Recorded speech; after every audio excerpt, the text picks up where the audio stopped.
M के Madhav mathematics में आप लोगों को माधव सर की दिल से स्वागत है। अगर आप नए स्टूडेंट हैं तो नीचे में लाल कलर से सब्सक्राइब बटन लिखा हुआ होगा, उसको दबा लीजिएगा। उसको दबाने के बाद एक बगल में बेल आइकन आएगा, घंटी आएगा, उसको भी दबा लीजिएगा। इससे क्या होगा कि मैं जब भी यहाँ पर वीडियो अपलोड करूँगा, वीडियो का नोटिफिकेशन आपके पास मिलते रहेगा। वीडियो को लाइक ज़रूर कीजिएगा। यह बात इसलिए कहना पड़ता है क्योंकि वीडियो देखते समय आपका ध्यान रहता है पढ़ाई पर, लाइक नहीं करते हैं, इसीलिए शुरू में बोल देते हैं कि वीडियो को लाइक ज़रूर कीजिएगा। ध्यान दीजिए, क्या देखेंगे, क्या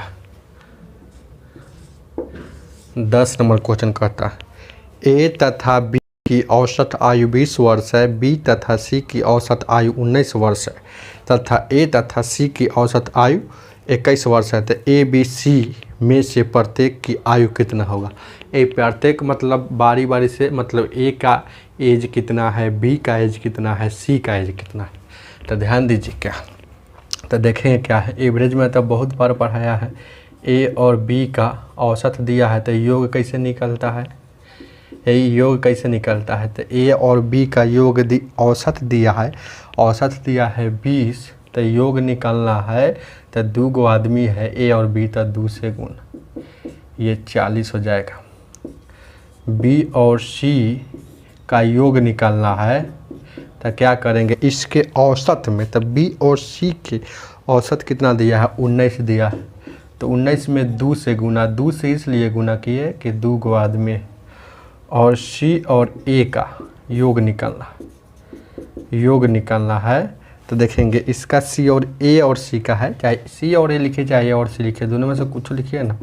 ध्यान दीजिएगा, क्या तो ए और सी का औसत कितना दिया है, 21 दिया। तो 21 गुने 2 कर देंगे तो कुल एज निकल जाएगा। आप देखेंगे ये तीनों का निकालना है। तो देखेंगे अब जोड़ेंगे तो ए गो ए या ए गो ए, 2 गो ए हो जाएगा, 2 गो बी हो जाएगा, 2 गो सी हो जाएगा, 2 गो सब हो जाएगा। तो एक एक को लिखिए, एगो बी एगो सी एगो ए एगो बी एगो सी लिख दीजिए। 2 है तो इसलिए 2 डायरेक्ट कॉमने ले लीजिए और इसको यहाँ जोड़िएगा तो कितना हो जाएगा। ध्यान दीजिएगा, क्या है, इसको यहाँ जोड़िएगा तो कितना हो जाएगा। इसको जोड़ेंगे तो 8 और 2 10 हो जाएगा। उसके बाद 4 3 7 4 11 1 12 हो जाएगा। ये 2 से काटिएगा तो 60 मरतब। मतलब ऐसे कहिए ना कि ए प्लस बी प्लस सी का वैल्यू, मतलब तीनों का एज कितना है, 60। तीनों का एज 60 है तो हमको ए का निकालना होगा तो बी और सी का घटाएंगे। ए का निकालना होगा तो बी और सी को घटाएंगे। ध्यान दीजिए, क्या ए का निकालना होगा ना तो ये टोटल में से बी और सी का घटाएंगे। तो टोटल कितना है, ए का निकालना है, टोटल कितना है 60 है। तो बी ए का निकालना है तो बी और सी के घटाएंगे। तो ध्यान दीजिएगा, ए का निकालना है तो जिसमें ए नहीं रहेगा उसको घटा लेंगे। तो किसमें ए नहीं है तो इसमें ए नहीं है। जिसको निकालना है तो देखेंगे ए का निकालना है तो इसमें ए नहीं है तो इसको घटा लेंगे। तो बी प्लस सी का वैल्यू कितना है, 38 है। तो घटाएंगे तो कितना हो जाएगा, यहाँ हो जाएगा 22। अब फिर बी का निकालना है तो क्या कर देंगे, ए टोटल में से क्या घटा लेंगे, जिसमें बी नहीं होगा। तो बी किस में नहीं है, सी में हो नहीं। तो यहाँ 42 घटाएंगे तो यहाँ कितना हो जाएगा, 18 हो जाएगा। तो सी का निकालना है तो सी किस में नहीं है, इसमें सी है, इसमें सी है, इसमें नहीं ना, तो इसको घटा लेंगे। तो 60 में से 40 घटेगा तो 20 हो जाएगा। तो ए का 22 होगा, बी का कितना होगा 18 और सी का 20 होगा। तो 22 18 20 यह आपका आंसर हो जाएगा। आगे देखा जाए, क्या 11 नंबर देखेंगे। ध्यान दीजिए, क्या है, ध्यान दीजिएगा, क्या है 11 नंबर क्या कहता है। देखेंगे क्या 11 नंबर, 25 विद्यार्थी का औसत भार 28.8 है। एक नए विद्यार्थी के प्रवेश लेने पर औसत भार इतना बढ़ जाता है तो नए विद्यार्थी का भार कितना। 25 विद्यार्थी का 11 नंबर, तो 25 स्टूडेंट का कुल अगर निकालना है तो कुल क्या होता है, एवरेज गुने संख्या। तो एवरेज कितना दिया है, ये 28.8 दिया है, 28.8 है, ध्यान दीजिएगा। एवरेज दिया है 28.8 और संख्या कितना है 25 गो आदमी है, तो 25 से गुना तो एक कुल निकल जाएगा। तो इसको गुना करेंगे तो कितना हो जाएगा 25 8 200 हो जाएगा, और 25 8 200 फिर 20 तो कितना हो जाएगा 220 हो जाएगा। 25 दूना 50 और 20 और 22 72। ध्यान दीजिएगा, एक अंक के बाद यहाँ दशमलव है तो यहाँ भी एक अंक के बाद दशमलव, दशमलव के बाद जीरो कितना भी रहे, दशमलव के बाद जीरो कितना भी रहे, दशमलव और जीरो से कोई मतलब नहीं। तो कितना हो गया 720 है, समझिए कि लिखा हुआ है 720। अब देखेंगे क्या कहता है, नायका आ जाता है ना, तो नायका आ जाता है ना, तो एवरेज 300 ग्राम घट जाता है। तो देखते हैं कितना है। तो नायका आ गया तो देखेंगे क्या, तो देखेंगे नया, तो नया आएगा तो 25 गो था, तो नया आएगा तो एगो नया आएगा तो 26 हो जाएगा। तो 26 स्टूडेंट का कुल कैसे निकालेंगे देखेंगे गौर से। तो यहाँ देखिए घट जाएगा, तो देखेंगे क्या है, ये 28 है ना, तो इसमें से घट जाता है 300 ग्राम। तो ये 28 है तो 300 ग्राम घटेगा। तो देखेंगे वहाँ क्या हमको समझाना चाहते हैं आपको, उसको लिख सकते हैं 28.8, यहाँ 3 गो शून्य भी लगा सकते हैं, समझ रहे हैं ना, चाहे 2 गो भी शून्य लगा सकते हैं, चाहे 10 गो भी शून्य लगा सकते हैं, आगे कोई फ़र्क नहीं पड़ता है। तो इसमें सर घटेगा 300 ग्राम, तो 300 ग्राम घटेगा तो कितना हो जाएगा, तो ये 0 0 और ये 5 ये कितना हो जाएगा, ये 28। देखिएगा तो शून्य से कोई मतलब ही नहीं रहता था, क्या हो गया घटा लिए, यहाँ घटाए हैं, यहाँ 300 ग्राम घट गया तो 28.28 हो जाएगा। और ऐसे कहिए ना कि 300 ग्राम घटेगा, घटेगा मतलब माइनस, ये 28 के 28 पॉइंट है ना 8 है, तो अब हो जाएगा 28.5। आदमी की संख्या बढ़ेगा, 25 गो था तो एगो बढ़ जाएगा, तो अब हो जाएगा 26। तो इसको गुना करेंगे तो कितना आ जाएगा, जब इसको गुना कीजिएगा ना तो 741 पॉइंट यहाँ 0 आएगा, तो पॉइंट के बाद तो कोई वैल्यू नहीं, तो 741। नया लड़का का वेट पूछ रहा है, मतलब भार पूछ रहा है, ये नया लड़का का भार पूछ रहा है। तो कैसे निकालें, तो देखिए इसमें कितना है, इसमें कितना है 25 गो आदमी का ही भार है, और इसमें 26 गो आदमी का भार है। ये तो 25 गो आदमी का भार है, इसमें 26 गो आदमी का भार है। तो 25 आदमी का भार कितना है 720, और 26 आदमी का भार कितना है 741। ये तो 741 से 26 आदमी का जिसमें नायका मिला हुआ है, तो इसमें से 25 गो आदमी वाला निकाल दीजिएगा, तो क्या नायका नहीं निकल जाएगा। तो ये निकालिएगा तो कितना हो जाएगा नायका, यहाँ 2 में से 1 गया, 11 में से, यहाँ देखिए ना 11 में से 2 गया, कितना हो जाएगा, ये 741 में से 720 घटेगा, सॉरी 720 है, ध्यान दीजिएगा 720, तो 1 हो जाएगा, यहाँ 2 कटेगा, तो यहाँ कट जाएगा। तो नायका लड़का का भार 21 kg हो जाएगा। तो आपका आंसर 21 हो जाएगा। आगे देखा जाए क्या, ध्यान दीजिए 12 नंबर ध्यान दीजिए क्या 12 क्या कहता है देखते हैं, ध्यान दीजिएगा क्या है। किसी कक्षा में 2 खंड है, ए और बी है, इनमें से क्रमशः 35 और 40 विद्यार्थी है, मतलब ए में 35 गो, बी में 40 गो। किसी परीक्षा में खंड में औसत ए में 64 और पूरी कक्षा में औसत प्राप्तांक 60 है, तो कक्षा ए खंड बी का औसत प्राप्तांक कितना होगा। देखेंगे क्या, जब भी ऐसा क्वेश्चन आएगा तो एलिगेशन मेथड पर बनाएंगे। ऐसे इस वाला का इसको एलिगेशन कहा जाता है। तो इसको कहिए ए या इसको कहिए बी कहिए, ध्यान दीजिएगा। अब देखेंगे इसमें कितना संख्या है, ध्यान दीजिए क्या है, देखेंगे क्या है, ए कहिए या इसको कहिए बी, इसको कहेंगे बी। ध्यान दीजिए गौर से, ए में 35 गो है, ए में कितना है, इसमें 35 गो विद्यार्थी है, इसमें बी में है 40 गो। देखिए ना इसमें लिखा हुआ कि ए में 35 गो है और बी में 40 गो। ए का औसत भार 64 है, ए तो इसका 64 है, इसका बी का तो पूछ रहा है, तो मान लीजिए कि 1 है, औसत भार 1 है। टोटल वाला बात यहाँ लिखाता है, मतलब ये दोनों में कर जो बात रहेगा ना यहाँ लिखाएगा। तो कहता है देखेंगे पूरे वाला बात वहाँ लिखाएगा, याद रखिएगा। तो आगे पढ़ेंगे, ध्यान दीजिएगा 12 नंबर। तो कहता है पूरी कक्षा का औसत 60, ये पूरी कक्षा मतलब लड़का ए वाला भी और बी वाला भी। तो यहाँ 60 है तो पूरी वाला यहाँ लिखाता है बीच में। अब इसको घटाएंगे तो ध्यान दीजिएगा, इसको घटाएंगे तो कितना घटेगा, ये 64 माइनस यहाँ 60।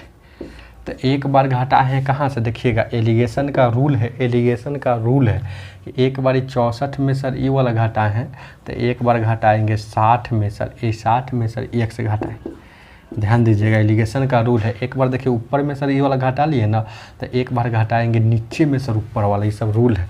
तो ध्यान दीजिए क्या, अब इसको घटाएंगे तो इसको देखेंगे तो इसका वैल्यू समझिए, इसका घटाते हैं तिरछा तिरछा, देखिए ये इसका तिरछा घटा है कि नहीं, 64 और 60 तिरछा घटा है, लिख दिए यहाँ।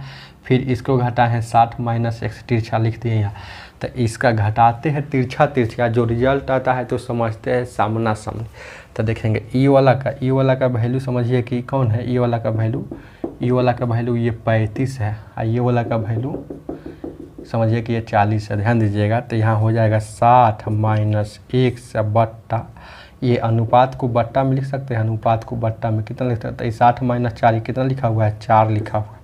अरे समझिए कि 4 लिखा हुआ है ना, इसको 4 ही ना कहिएगा तो यहाँ 4 लिख दी। अब इसका वैल्यू कौन है 35 है तो 35 लिखेंगे।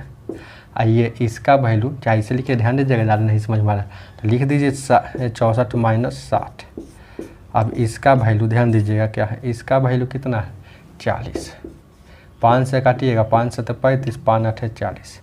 अब देखेंगे इसको गुना करेंगे, ध्यान दीजिएगा ये कितना है 4 है, ये तो समझिए कि 64 में से 60 जाएगा तो ये 4 है ना बचा हुआ है, तो ये 4 बचा हुआ, तो 4 से काटिएगा, 4 दूना का 8। तब क्रॉस मल्टीप्लिकेशन करेंगे तो ये 60 दूना 120 माइनस 2x, यहाँ हो जाएगा यहाँ 7 हो जाएगा। अब माइनस 2x जैसे कि 23 उधर जाएगा तो 120 माइनस में हो जाएगा तो 7 प्लस में है, तब बचेगा कितना माइनस 113। माइनस से माइनस कटेगा, ये 2 से काटिएगा, 2 पचे 10, 2 छक्का 12, 2 छक्का 12, 2 पचे 10, मतलब x का वैल्यू आ गया कितना आ गया 56.5। तो हम एवरेज क्या माने थे कि b का एवरेज b का एवरेज 1 से माने थे, तो इसका मतलब कि b का निकल गया 56.5। तो यह आपका आंसर हो जाएगा b का एवरेज 56.5। आगे देखा जाए क्या, 13 नंबर, ध्यान दीजिए क्या 13 नंबर क्या कहता है, देखेंगे क्या 13 नंबर 13, ध्यान दीजिए क्या हम कहता है 13 नंबर क्या कहता है, 13 नंबर कहता है 13 कुर्सियाँ तथा 5 मेज़ों का कुल मूल्य इतना है, इनमें से प्रत्येक मेज़ का औसत मूल्य इतना है, तो प्रत्येक कुर्सी का औसत मूल्य कितना हो। बहुत इजी है समझने का। फिर देखेंगे क्या, जैसे कहता है इसमें आपको कहता है कि 13 कुर्सी, तो 13 के से कुर्सी प्लस 5 गो मेज, तो 5m से मेज का मूल्य है 8280। अब कहता है ध्यान दीजिएगा कि ये मेज का एवरेज दिया हुआ है, मेज का एवरेज, प्रत्येक मेज का एवरेज दिया हुआ है इसमें। तो एवरेज कितना, ये औसत मूल्य दिया हुआ है, अरे औसत मूल्य मतलब एवरेज प्राइस दिया हुआ है, तो 1227 दिया हुआ है। एवरेज प्राइस कितना है 1227। तो देखेंगे ये मेज का एवरेज दिया हुआ है, मेज का एवरेज दिया हुआ है ये 1227। तो कुल में जानने के लिए संख्या से गुना होता है, एवरेज गुने संख्या। तो कै गो मेज है, यहाँ देखिएगा यहाँ कै गो मेज है 5 गो मेज है, तो उसमें 5 से गुना करेंगे तो कुल हो जाएगा। तो गुना करेंगे तो कितना हो जाएगा, यह 7 पच्चीस 35 के 5 5 दूना 10 3 13, और उसके बाद 5 दूना 10 1 11 और 5 1 6, 6135 आ जाएगा।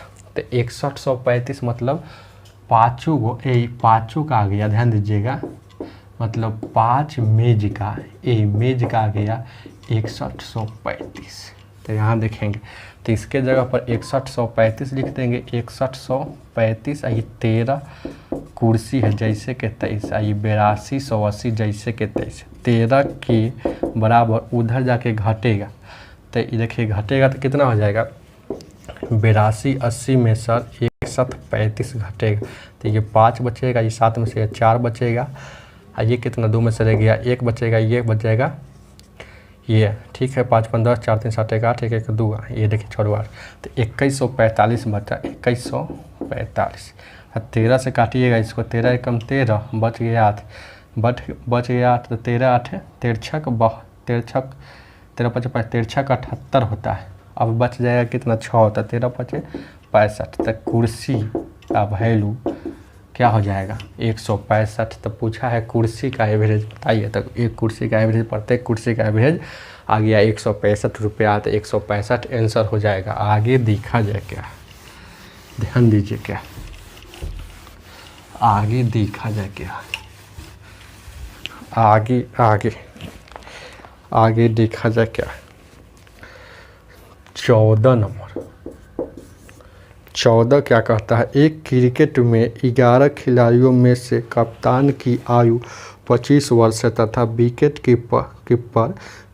कीपर उससे 3 वर्ष बड़ा है। तो यदि दोनों को छोड़ देने पर शेष टीम में औसत आयु पूरी टीम की औसत आयु से 1 वर्ष कम हो जाती है, तो पूरी टीम का औसत आयु ज्ञात करना। तो ध्यान दीजिए क्या, पूरी टीम का एवरेज एज मान लीजिए x, तो ध्यान दीजिए ये वो कंसेप्ट यहाँ सीखिएगा। कहता है कप्तान का, देखिएगा कप्तान इसमें लिखा हुआ, देखिएगा क्या, कप्तान की आयु कितना है 25 वर्ष। कप्तान की आयु 25 वर्ष, एगो विकेट कीपर है, एक कीपर की आयु अपने से निकल जाए। कहता है कि विकेट कीपर का एज कप्तान से 3 वर्ष बड़ा है, तो ये 25 होगा, तो एक हो जाएगा 28, तो ये 2 का निकल गया, तो 2 का निकल गया। तो ध्यान दीजिएगा, तो देखेंगे क्या है, अब देखेंगे कुल एवरेज एज निकालना है। तो एवरेज में ध्यान दीजिएगा, टोटल एवरेज में तो पूरी टीम का एवरेज कितना है 1 है। अब देखेंगे कुल में जाना है तो संख्या, तो एगो टीम में 11 खिलाड़ी होता है, तो 11 से गुना कर देंगे तो एक कुल पता हो गया। अब देखेंगे क्या है, इसमें से 2 खिलाड़ी का घटा लेंगे, ये देखेंगे ये 25 वर्ष एगो कप्तान का, एगो 28 वर्ष कीपर का घटा लेंगे, तो कैगो खिलाड़ी बच जाएगा। तो ध्यान दीजिएगा कैगो खिलाड़ी बच जाएगा, 11 खिलाड़ी था, 2 खिलाड़ी हटा लिए तो 9 खिलाड़ी बच जाएगा। तो शेष खिलाड़ी का औसत इतना होगा, तो देखिएगा ऊपर योग है, नीचे भागा दे रहे हैं 9 से, तो शेष खिलाड़ी का औसत इतना होगा। लेकिन शेष खिलाड़ी का औसत में 1 की कमी हो जाती है, तो पहले औसत x था, तो अब हो जाएगा x में से 1 कम जाएगा। तो ध्यान दीजिएगा, आपको समझ में आता होगा। यहाँ से आप गुना कर देंगे तो यहाँ 11x हो जाएगा, ये माइनस हो जाएगा, 8 5 13 3 2 5 है, 2 2 4 1 5। और वहाँ देखिएगा 9 से गुना कीजिएगा तो 9x माइनस 9, उसके बाद इधर आएगा तो ये 2x हो जाएगा। ध्यान दीजिएगा, अब उसके बाद देखेंगे क्या है, ये 53 उधर जाएगा, ये 53 उधर जाएगा तो प्लस में और माइनस में, तो घटेगा तो कितना हो जाएगा, तो 9 घटेगा तो कितना हो जाएगा, ये हो जाएगा आपको, ये 13 में से 5 गया, 13 में से 9 गया, यहाँ देखिएगा ये 13 में से 9 जाएगा तो देखिएगा ये जाएगा प्लस में, तो 53 है ना, ये देखिएगा 8 5 13 और 2 2 4 है, तो 53 में से देखिए ना, यहाँ देखिएगा 9 जैसे के तैसे और समझ बढ़ा देते हैं, माइनस में है, ये वाला जाएगा उस पर, तो प्लस में चल जाएगा।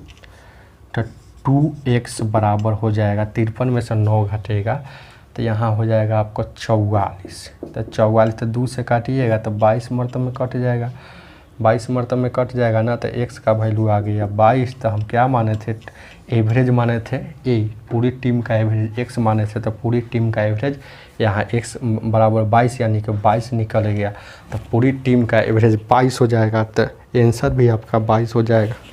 आगे देखा जाए क्या,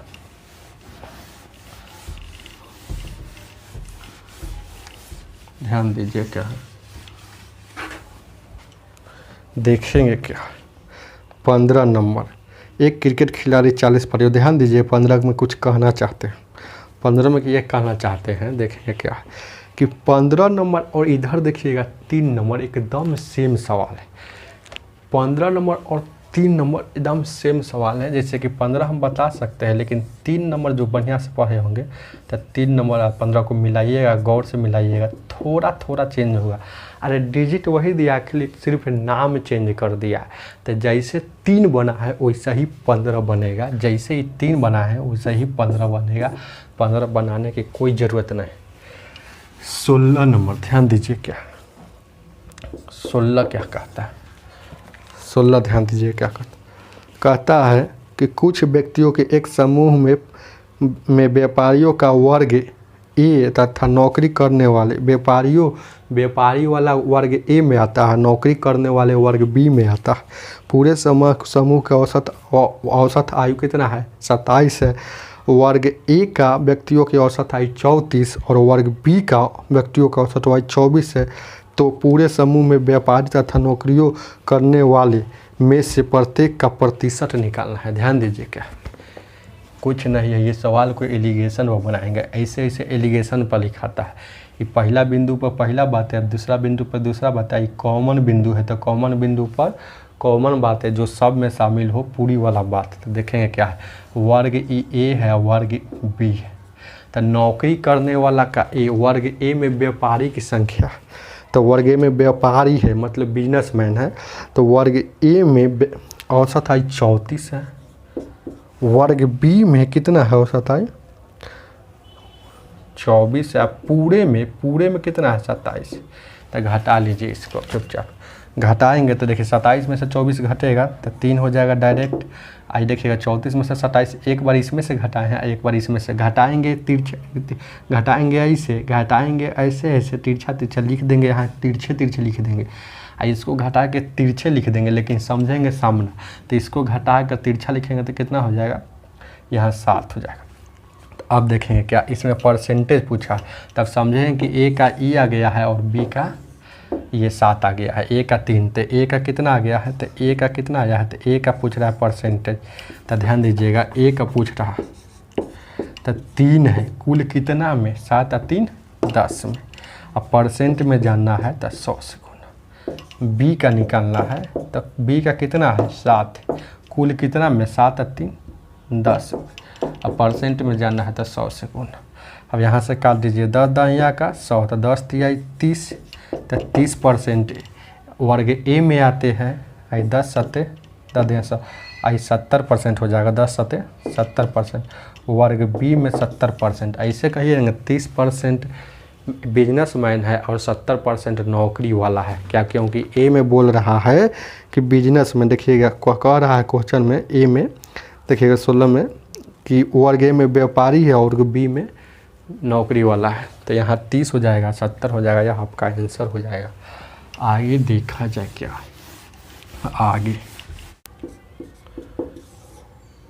17 नंबर ध्यान दीजिए, क्या कहता है? 8 पारियों का औसत आयु 20 है। इनमें से प्रथम 2 का औसत 15.5, अगले 3 परिणामों का औसत 21.1/3 यदि छठा परिणाम 7वें से 4 कम और 8वें से 7 कम हो तो अंतिम परिणाम कितना हो? ध्यान दीजिए, क्या देखेंगे, क्या गौर करिएगा।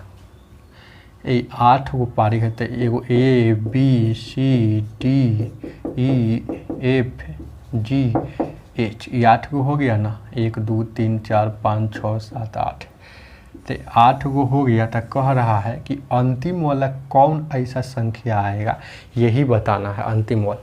तो पहले 8 का एवरेज दिया है, तो 8 का एवरेज दिया है तो देखेंगे क्या एवरेज दिया है। तो कुल निकालने के लिए 8 का योग निकालने के लिए क्या करेंगे? एवरेज कितना दिया है? 20। योग कै गो संख्या है? 1 2 3 4 5 6 7 8, तो 8 है तो 8 से गुना करेंगे तो हम जान गए कि 8 का योग 160। अब पहली 2 संख्या का, ये पहली 2 संख्या का देखेंगे, ये पहले 2 ए और बी, पहले 2 संख्या का एवरेज दिया है 15.5। तो 15.5 को ध्यान दीजिएगा, इसको योग मिल जाएंगे, इसको योग मिले जाएंगे। तो 15.5 को लिख सकते हैं 31/2।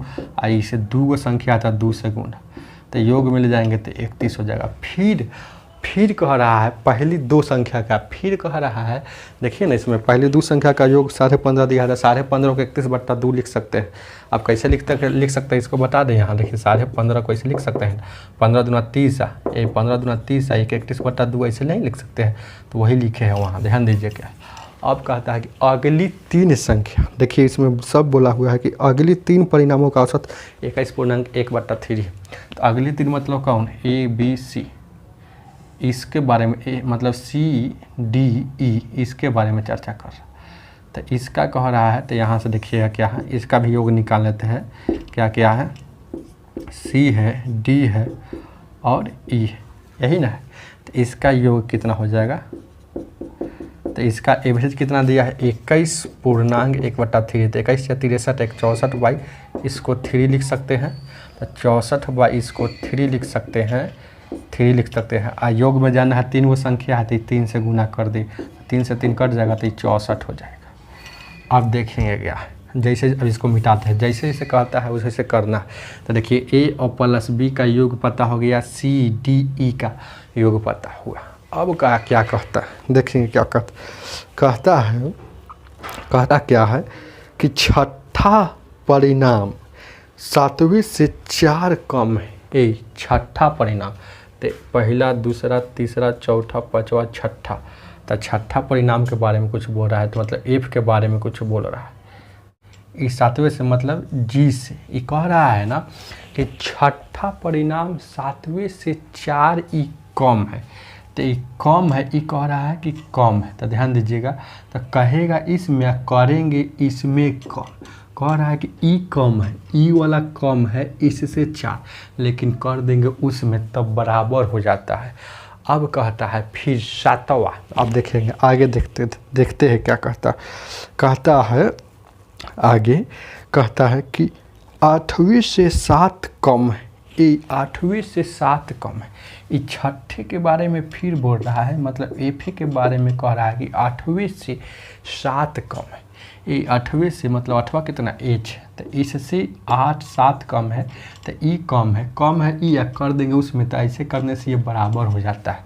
ध्यान दीजिएगा, इसे समझिए ना। कोई आदमी आपसे बोलेगा, ध्यान दीजिएगा, ये 5 जो है ना, ये 5 जो है ना, ये 8 से देखेंगे, 8 से 1, 5 जो है ना, इसे देखिए समझिए, 5 जो है ना 8 से 3 कम है, तो कम है E, लेकिन कर देंगे कम इसमें, तो ये बराबर हो जाएगा कि ना, 5 माइनस यहाँ 5। उसीलिए वहाँ कंसेप्ट है कि कहेगा इसमें, कर देंगे उसमें। अब देखेंगे क्या, ध्यान दीजिएगा क्या। अब यहाँ से देखेंगे क्या है, हमको 8वां का वैल्यू निकालना है। तो A plus B plus C plus D plus E plus A plus क्या हो जाएगा, A B C D E F G H बराबर कितना दिया है, 160 दिया है, 160 दिया है। तो AB का वैल्यू हमको पता हो गया कितना है, 31 है, और CDE का वैल्यू भी हमको पता हो गया कितना है, 64। तो देखें क्या है, अब देखेंगे इसका, तो इसका वैल्यू पता हो गया, तब बच गया कौन कौन, F G और H। F और G और H का वैल्यू बच गया है, तो इसका वैल्यू हम पता कर लेंगे। तो कैसे होगा पता, तो देखिए कैसे होगा। तो देखेंगे ये वाला दोनों उस तरफ फेंकेंगे, तो F plus G plus H बराबर 160 है। तो ये घटेगा कितना, ये घटेगा कितना, 4 है, कितना हो जाएगा, ये दोनों जोड़ के उस पर फेंकेंगे बराबर के उस पर, तो कितना घटेंगे, 4 1 5 6 3 9, यानी 95 घटेगा। तो F plus G plus H का वैल्यू हो जाएगा कितना, हो जाएगा 160 में से 95 घटेगा तो 65 बचेगा। तो अब देखेंगे आपको H का वैल्यू पूछ रहा है, तो H का वैल्यू पूछ रहा है, तो F बराबर भी H बना देंगे और G बराबर भी H बना देंगे, तो आपका निकल जाएगा। तो F बराबर भी H और G बराबर भी H। तो देखेंगे क्या है, F बराबर भी H और G बराबर भी H। तो G का वैल्यू यहाँ देखिएगा, यहाँ से हम G का वैल्यू निकालते हैं, यहाँ से देखिएगा G का वैल्यू निकालते हैं, तो क्या हो जाएगा, G जैसे के तैसे F है, ये वाला F जैसे के तैसे, G जैसे के तैसे, एफ जैसे कि तैसे माइनस में है तो इस पर आएगा तो प्लस में। अब देखेंगे एफ का वैल्यू यहाँ देखिएगा थोड़ा देर के लिए, एफ का वैल्यू कितना दिया हुआ है h+7, तो इसके जगह पर h +7 -4 बराबर g लिखेंगे। तो इसको और थोड़ा बढ़ाएंगे तो कितना हो जाएगा, g का वैल्यू h माइनस यहाँ कितना हो जाएगा 7 में सर, यहाँ 7 में 4 जाएगा तो 3 हो जाएगा। तो मतलब ये g का वैल्यू कितना हो गया, ये g का वैल्यू हो गया, ये g का वैल्यू दिया हो गया कितना h-3, और g का वैल्यू हो गया h-3, f का वैल्यू हो गया h-7।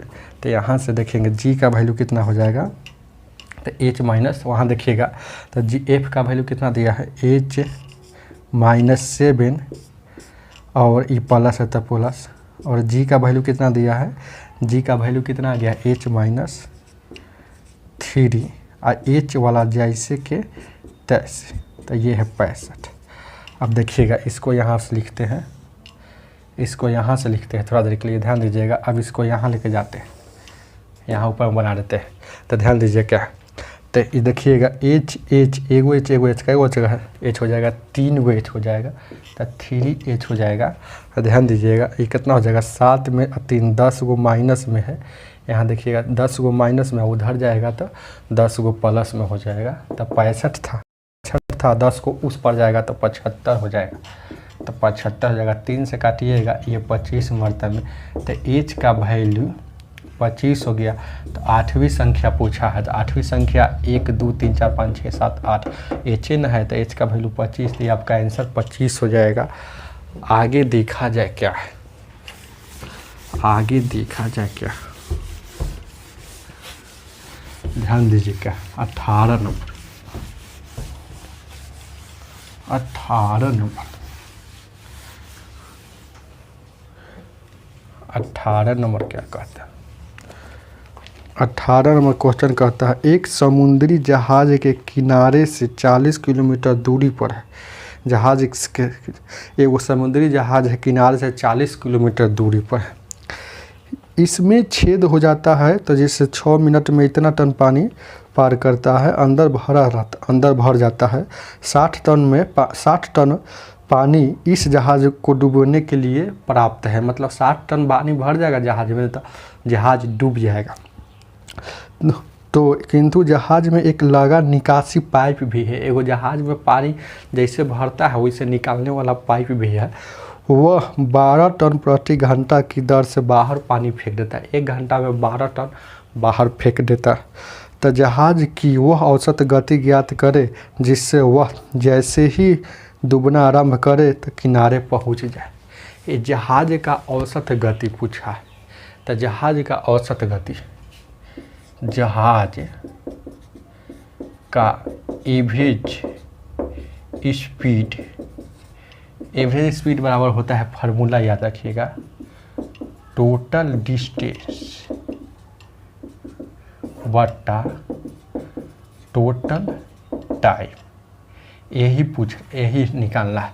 तो आपको हम टोटल डिस्टेंस आपको मालूम है कि कितना जहाज की किलोमीटर है, तो 40 किलोमीटर, तो 40 लिख लिए, लेकिन टोटल टाइम पता नहीं। अगर टोटल टाइम पता रहता तो तुरंत निकल जाता वहाँ बैठा कर। तो ध्यान दीजिएगा टाइम कैसे निकलेगा, अब यही देखना है। तो कह रहा है क्या, देखेंगे क्या, तो कह रहा है 6 मिनट में इतना टन, तो यहाँ से टाइम निकालेंगे, टाइम तो 6 मिनट में कितना टन कह रहा है 1 पूर्णांक, यहाँ तो इसको डायरेक्ट लिख दीजिए 8 1 पूर्णांक, देखिएगा 1 पूर्णांक 7/8, तो 8 कम 8 7 15/8, इसको लिख दीजिए 15/8 लिख दीजिए। तो चलिए इतना, तो 1 मिनट में इतना, 6 मिनट में इतना, तो 1 मिनट में कितना निकल जाएगा, ऐसे निकालेंगे तो 1 मिनट में कितना हो जाएगा 15/8, 6 से ये वाला 6 आ जाएगा भागा में, तो देखेंगे इसको उलट जाएगा तो 15/8, ये उलट जाएगा 1/6 हो जाएगा, तो इस कितना हो जाएगा, तो ध्यान दीजिएगा, तो ये कितना हो जाएगा, 3 से काटेंगे 3 दूना का 6 और 3 बचे 15, तो यहाँ हो जाएगा 5/16 हो जाएगा। 1 मिनट में इतना टन भराएगा, 1 मिनट में इतना टन, याद रखिएगा। 6 मिनट में इतना टन, तो 1 मिनट में इतना टन।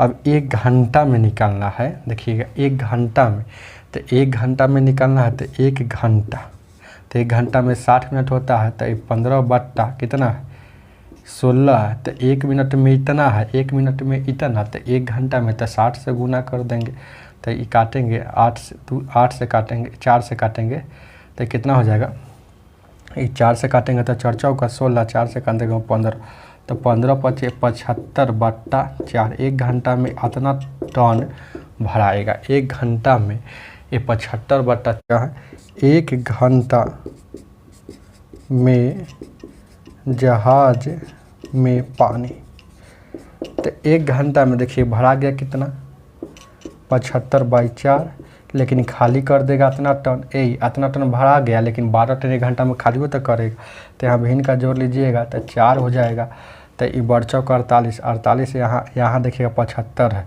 तो यहाँ घटेगा तो कितना हो जाएगा 27 आ जाएगा, घटा लीजिएगा तो 27, मतलब 1 घंटा में इतना टन भराया, 1 घंटा में इतना टन बढ़ाया।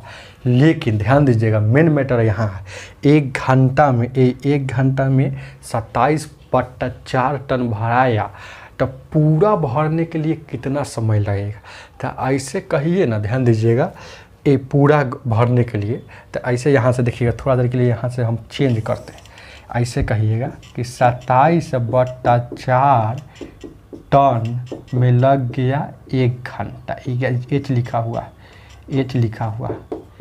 तो टोटल भरने में कितना घंटा लग जाएगा। अरे बतवाओ वही ना, इधर के उधर लिख सकते हैं, 27 टन इधर लिख दीजिए, 1 घंटा उधर लिख दीजिए, तो 27/4 टन को लग गया 1 घंटा। हमको देखना क्या है, 60 टन इसमें बोला है, देखिए ना 60 टन में पानी जहाज में पूरा भर 60 टन जैसे ही जाएगा तो जहाज डूब जाएगा। तो देखते हैं डूबने में कितना समय लग रहा है। तो 1 टन में कितना हो जाएगा, वही उसी तरह से एक नियम से, तो 1 घंटा, तो 1 घंटा को छोड़िए ना, तो 1 घंटा में इससे भाग देंगे, 27/4 से भाग दे देंगे तो 1 हो जाएगा, ये 4 ऊपर और 27 नीचे आ जाएगा, तो 4/27 आ जाएगा, 4/27। तो 1 टन भरने में इतना घंटा, मतलब 1 घंटा में है याद रखिएगा। तो 60 टन भरने में कितना घंटा, तो 60 टन, तो 60 से उसमें गुना कर देंगे, 4/27 गुने 60, तो 3 से काटेंगे, 3 9 27, 3 से काटेंगे 20, तो 20 चौको 80/9, मतलब 60 टन जैसे ही पानी भराएगा तो नाव डूब ही जाएगा। तो 60 टन भरने में लग गया उसको इतना घंटा, 80/9। तो याद है, तो टोटल दूरी 40 किलोमीटर, टोटल टाइम कितना निकल गया 80/9। तो यहाँ 80/9 से भाग दे दीजिएगा, जो आएगा वो आंसर हो जाएगा। तो यहाँ से आप बना देते